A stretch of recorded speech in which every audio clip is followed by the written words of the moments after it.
Howdy folks, and welcome back to No Guarantees. Today, we're going to be replacing the front pads and rotors on my 2014 Acura ILX. So here is everything that you're going to need in order to get this done. You're going to need a jack, obviously the rotors and pads themselves, some grease to lube up the slide pins, some rags and some brake clean to clean everything off while you're working through it, some miscellaneous ratchets and breaker bars, as well as a torque wrench, some channel locks to smush that piston back into the caliper, a metric socket set, notably the 12, 17, and 19.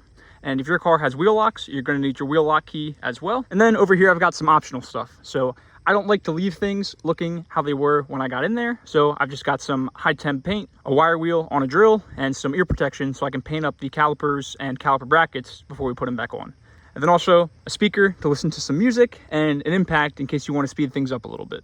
The first thing you want to do before you even take the car off the ground is to take your 19mm socket and a breaker bar and your wheel lock key if you have one, and just loosen up all these lug nuts to make it a lot easier when you're taking the wheel off in the air.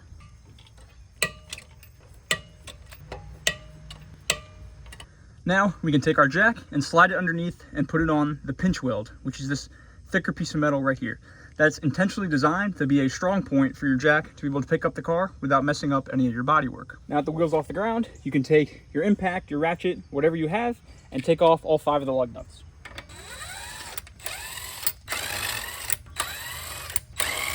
And now the wheel can come off as well.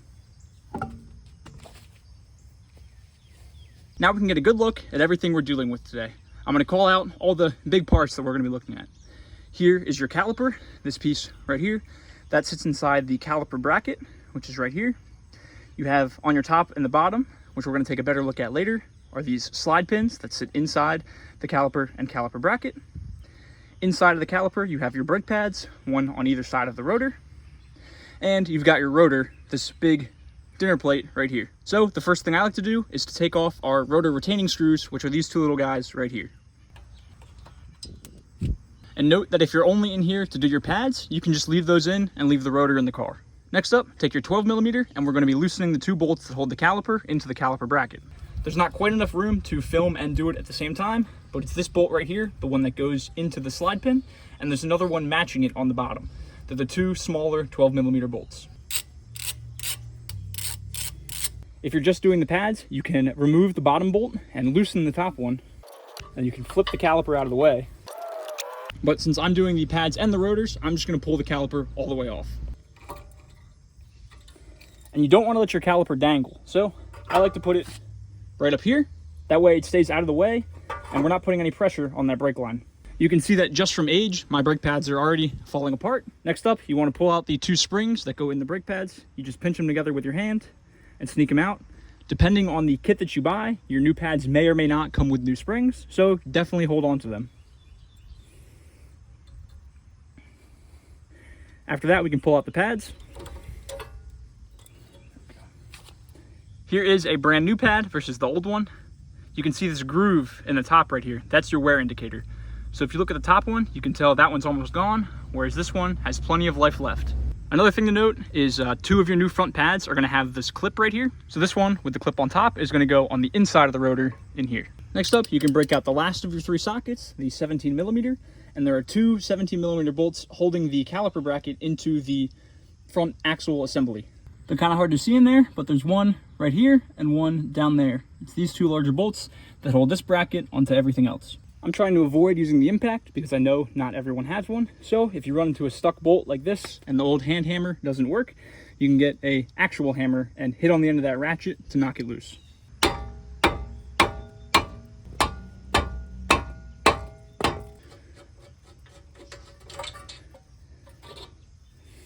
And now you can pull your rotor off.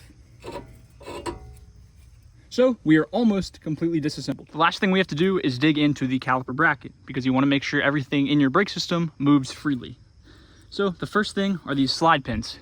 You can tell when I push them down, this one moves back up a little bit and this one not so much at all. So we want to re-grease and clean up everything in there. So if you grab the pin, this rubber boot is tucked into the bracket and just give it a tug. It comes right out and it'll look something like this. You'll note that the 2 pins have different markings on them. This one has the divots in the top and bottom, and this one has it on the longer sides. the one with the divot on the top and bottom, is the one that goes in the top of the caliper bracket. If you're doing what I'm doing, and I'm going to be painting these, you want to pull off these clips that go below the brake pads. If you're not going to be painting the bracket and you're just putting everything back together, I do recommend you sand in here a little bit just to clean everything up. I'll be using a wire wheel, and then put some grease in here, but we'll go through that in more detail when we go back through the reassembly. If you're choosing to go above and beyond, the first thing I would do would be to clean up these springs that go on the end of the pads. You can see on the bottom, one that I have not cleaned up yet, and one on the top that I did. All I do is take a wire wheel on a drill,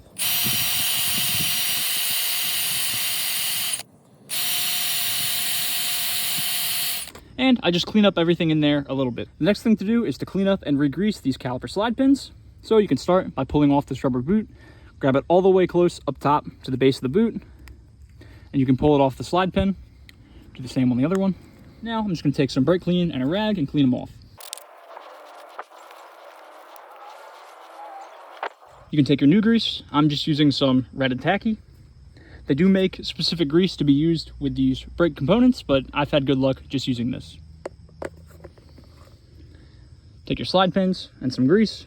And then I like to take whatever is excess and just shove it inside of the boot.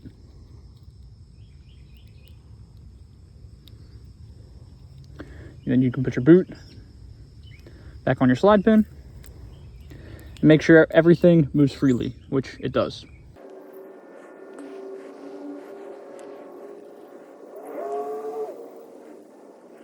Last thing we need to grease are the two clips that hold the pads.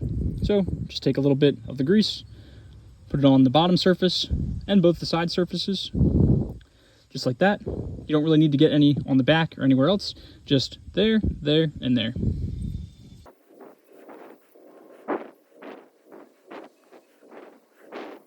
Last thing I'm going to do is clean up the caliper bracket itself.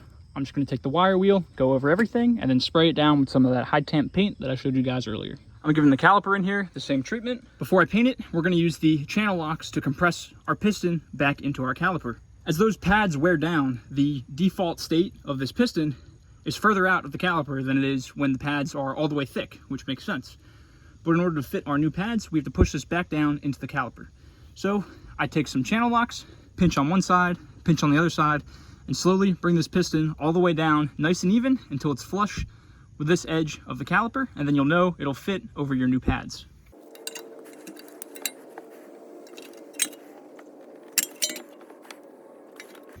And there we go. Now our piston is all the way down.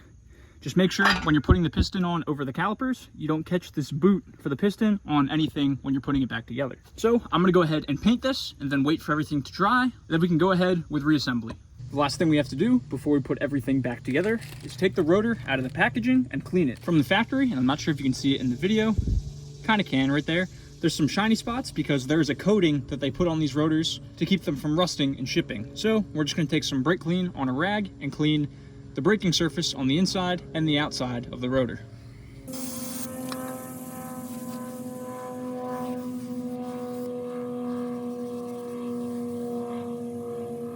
Now that everything is clean and wiped down, we can line up our set screw holes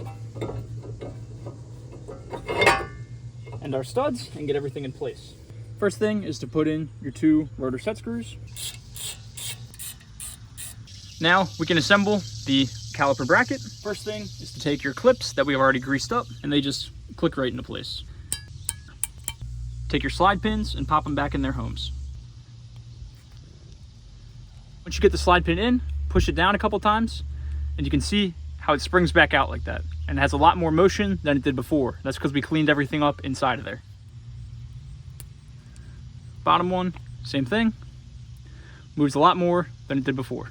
Now we can put the caliper bracket back on with the two 17mm bolts.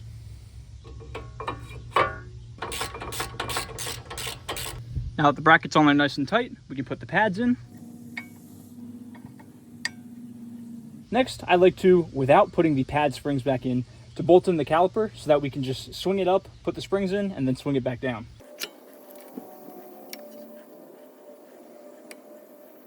Now that we've got the one bolt in, we can swing it up out of the way, sneak our springs into place.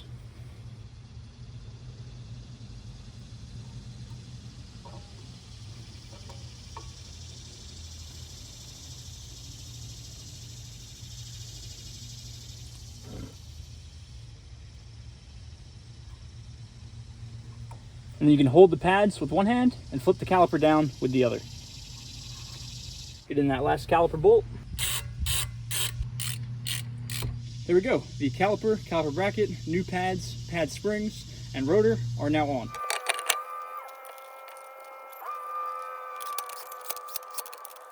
Some people do their final torques with an impact like that, but that's never really sat well with me. So I like to just run them in, get them snug, and then put the car back on the ground and tighten everything up with a breaker bar or a torque wrench.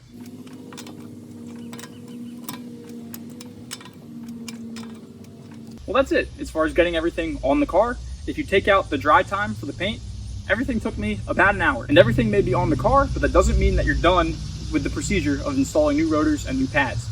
There's two other things that you have to consider. The first one is bedding your brake pads. And there are hundreds, if not thousands, of different ways that people bed their brake pads.